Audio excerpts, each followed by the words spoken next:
You're listening to the Infinite Banking Mastery Podcast. Did you know that you could build a tax-free pool of wealth that's liquid and accessible all your life while building your retirement nest egg? Gain full control of your financial future and stop relying on the government and banks. The wealthy have already discovered this wealth-building secret. Now it's your turn to get financially secure without following the conventional wisdom that keeps you in debt to banks.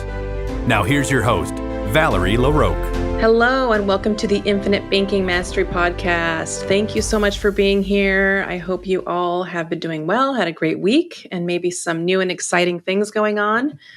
We have had something new happening over here. We recently got a little puppy, and he is the cutest thing ever. Also a lot of work. Of course, it was supposed to be my children's puppy, and it is, except that since I work from home, he actually is my puppy, I would say. He's with me all day. And so it's been a lot of fun trying to figure out how to train this puppy. I'm getting better at it, and the dog is doing well. He is a Lab Weimaraner mix, just a beautiful dog. Anyhow, enough about that. I wanted to share today one of my favorite things to teach clients. And this is another one of those episodes where I'm going to try to talk through something that's mathematical. So it'll be a little bit hard to follow, maybe. Hopefully it won't be. I'm going to speak it out as simplistically as I possibly can. And that will just, hopefully we can get through it and maybe you can visualize it. Of course, if you think I'd be a great advisor for you and you would like to work with me, you can certainly reach out and I can show you live what everything looks like so that you can see it in front of your face and it will make sense.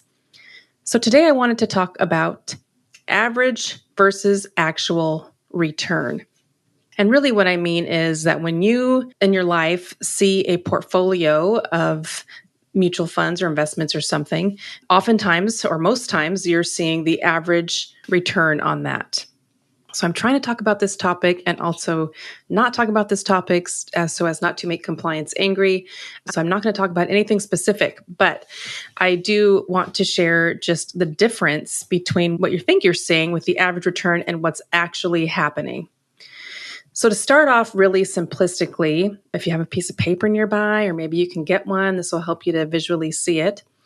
If you draw out $1,000, let's just start with $1,000. And right next to it, you draw out, this is what I do for people, that the market had a really bad day and it lost 50% in one day. And so everybody, of course, is freaking out. It's been a real bad day in the market, gives everybody a bad day. But then thankfully, the very next day, the market bounces back and it's up by 50% the next day. So people might be wiping their brows. Oh, whew, that was scary. Went down 50 and up 50. At least I'm okay. But if you look at your $1,000 and what actually happened, because the average, if you figure it out, is zero. You add the 50 and the negative 50 together and then you divide by 2, it's going to be zero. So your average is zero. So people are thinking, whew, I'm okay. But what actually happened to your money? So you had $1,000, the market tanked, doing down 50%. So you're at $500. And then the market bounced back up 50%. And so 50% of 500 is 250. So you're back to 750 from 1,000. So you're actually negative 25%.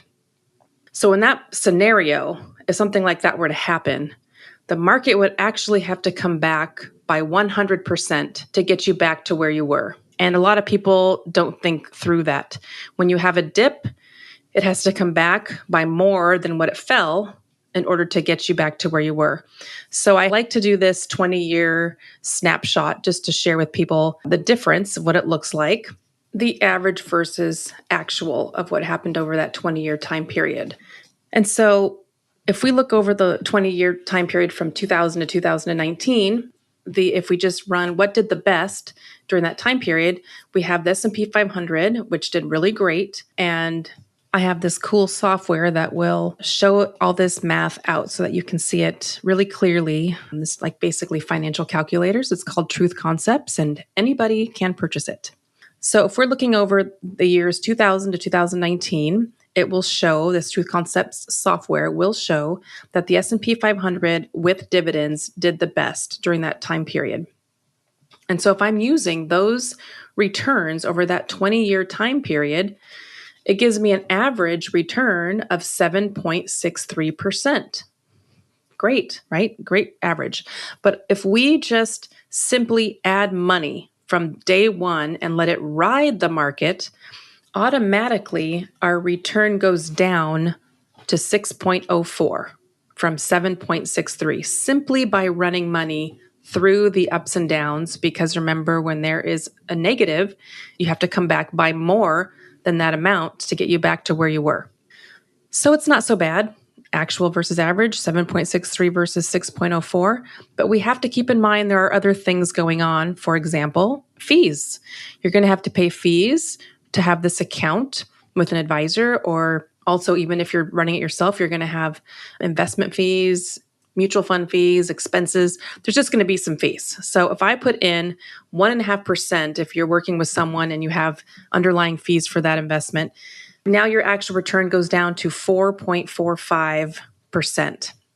And so it's going down. And then we have to consider your tax bracket, because this will be taxable. It will be taxable at any point, but if it's in a retirement account, it will be taxable later. But then if you're in a tax bracket of, say, 24%, that brings your actual return now down to just over 2%, 2.23. So your average was 7.63. But then you had some fees, and then the market, when you ran the money through, it came out to be different, and then your tax bracket. And we haven't even considered inflation yet. So if we're at an actual return of 2.23 and we have, let's just say, a teeny tiny inflation amount, which is unlike what we've experienced this year, of 2%, well, you know where that's headed. Actual return goes down to 0.23%. So I just like to paint this picture to help people understand what is going on and see a more clear picture when they're trying to decide where to put their dollars.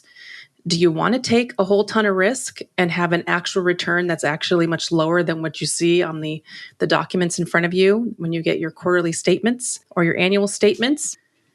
Or would you prefer to protect some of those dollars and make sure that they are going to be there, that they're guaranteed to be there, that you have access to this pool of cash and will be tax-free when you want to access those funds, that you can access them in at least in a tax-free way?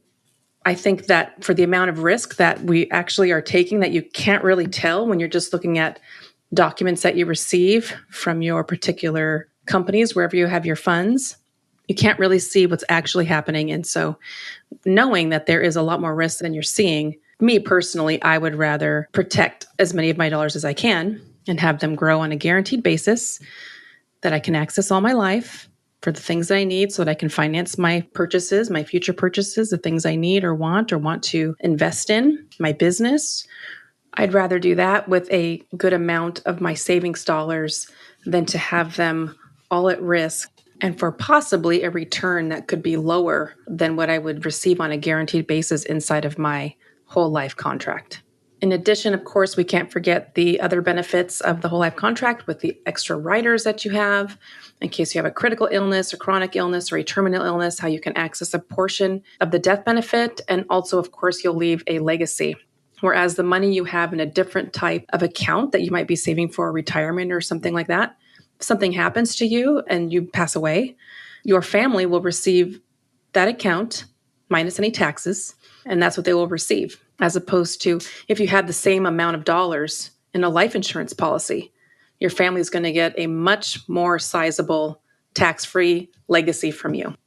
So that's all I have for you today on this topic. And of course, as I mentioned before, if you'd like to see it visually and to help you really learn and get a better understanding of the infinite banking concept and how it could apply in your life, please reach out. I'd be happy to help you to share this calculation with you and explain it in person, or at least over Zoom, depending on where you're located. Thank you for listening in. And if you'd like to reach out, you can reach me at Valerie@alphaomegawealth.com. I hope you have a great week. I will talk to you again next time. Take care.